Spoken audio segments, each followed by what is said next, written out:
हमारे समाज की हमने आवाज उठाई है, इसलिए हमें टारगेट किया जा रहा है। मैंने किसी जात का नाम नहीं लिया, मैंने किसी धर्म का नाम नहीं लिया, हमने किसी व्यक्ति विशेष को गलत नहीं बोला।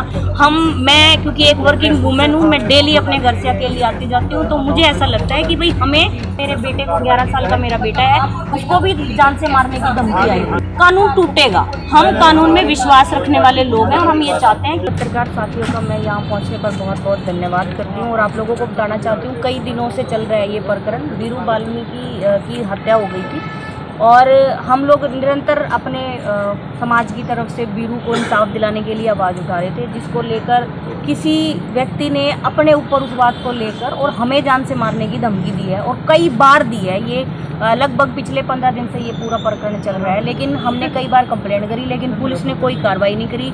सिंपल रूटीन में पुलिस कहती रही कि भाई ये तो इस तरीके के कॉल्स तो आते रहते हैं। लेकिन अब जो है वो 17, 18, 19 तारीख से ये जो प्रकरण है ये बहुत ज़्यादा बढ़ गया है और लिमिट भी क्रॉस हो रही है। हम ना चाहते हुए भी मतलब हमें मीडिया में आना पड़ रहा है इस बात को लेके कि ये किस तरीके से हमें परेशान किया जा रहा है। आज हम लोग कंप्लेंट लेकर आए हैं। पहली बात तो कल से एक वीडियो, एक स्क्रीनशॉट वायरल हो रहा था, तो मैं आपको सबसे पहले तो ये बताना चाहती हूँ कि हमने किसी जात बिरादरी या किसी व्यक्ति के खिलाफ कंप्लेंट नहीं दी है, हमने एक नंबर के खिलाफ कंप्लेंट दी है, क्योंकि मुझे तो नंबर से कॉल आई है और मुझे नहीं पता कि जो फोटो, जो कल 2 लड़कों के जो फोटो वायरल हो रहे थे, वो फोटो भेजे तो उसी आदमी ने हैं, लेकिन मैं इस बात की पुष्टि नहीं कर सकती हूँ कि भेजने वाले लोग वही हैं या नहीं हैं। लेकिन आपको ये बताना चाहती हूँ कि जिन 2 लोगों के फोटो वायरल हुए थे वो दोनों भाई हमारे साथ आए हुए हैं यहाँ पे, आप उनसे भी बात कर लीजिएगा।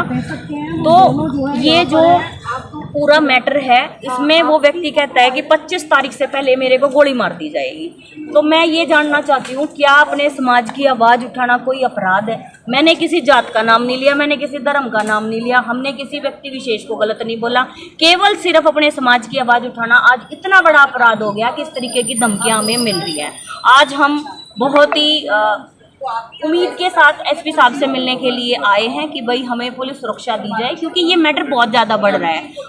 मैं क्योंकि एक वर्किंग वुमेन हूँ, मैं डेली अपने घर से अकेली आती जाती हूँ, तो मुझे ऐसा लगता है कि भाई हमें सुरक्षा की जरूरत है, पुलिस हमें सुरक्षा मुहैया कराए। आज इसी उम्मीद से हम एसपी साहब से वीरू वाल्मीकि हत्याकांड के बाद ये सारी बातें सामने आई है। नहीं सर, उससे पहले जो गौंदर मामला हुआ था उस समय भी 3-4 नंबरों से हमें धमकी आई थी और हमने कंप्लेंट भी करी थी। मेरे बेटे को 11 साल का मेरा बेटा है, उसको भी जान से मारने की धमकी आई थी और उस पर भी आज तक भी पुलिस ने कोई कार्रवाई नहीं करी। तो मैं ये बताना चाहती हूँ कि अगर आप इस तरीके का काम करोगे तो फिर कानून टूटेगा।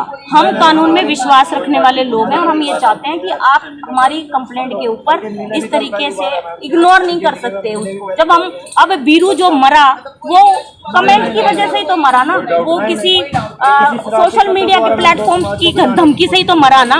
लेकिन हमारे को जो धमकी मिल रही है उसके ऊपर कोई ध्यान ही नहीं है। बाकायदा अगला आदमी ये लिख रहा है कि तू इन वाल्मीकियों की बुआ बन रही है, तेरे को मजा चखाते हैं। ये जो सीधी सी बात है कि हमारे समाज की हमने आवाज उठाई है, इसलिए हमें टारगेट किया जा रहा है और हम किसी जात बिरादरी के खिलाफ हमने कोई कंप्लेंट नहीं दी, ना हमारे बारे में दुष्प्रचार करने की जरूरत है और हम अपने समाज के शरारती तत्व नहीं हैं, हम अपने समाज की बुलंद आवाज हैं, हम अपने समाज की आवाज उठाते हैं। पता चला कौन लोग थे, क्योंकि 5 लाख रुपए इनाम की बात भी कही गई थी। सर ये जो 2 भाई आज आए हुए हैं, हमने कल रिकॉर्डिंग करी थी जब इन्होंने हमारे से फोन पे बात करी थी। मैं अभी इनको रिकॉर्डिंग सुनाऊंगी। इन्होंने भी किसी भी व्यक्ति के ऊपर अपना शक जाहिर किया है कि भाई वो लोग हो सकते हैं, तो वो रिकॉर्डिंग हम अभी इन्हें सुनाएंगे तो ये आवाज तो देखो पहचान ही लेंगे जिनके बारे में ये बता रहे हैं। तो अगर ये आवाज पहचान लेंगे तो ये बिल्कुल कोऑपरेट करने के हमारे लिए तैयार है और मैं भी पुलिस को कोऑपरेट करने के लिए तैयार हूँ। आज मैं सारे स्क्रीनशॉट वगैरह और साथ में 65 भी क्या नाम है भारतीय साक्ष्य अधिनियम के सेक्शन 63 की अपनी स्टेटमेंट भी साथ लाई हूँ कि भाई जो भी मैंने एविडेंस दिए हैं वो पुख्ता है, मैंने किसी के साथ कोई छेड़छाड़ नहीं करी है। और अब मैं ये चाहती हूँ कि भाई पुलिस मेरे को और मेरे परिवार को सुरक्षा दे।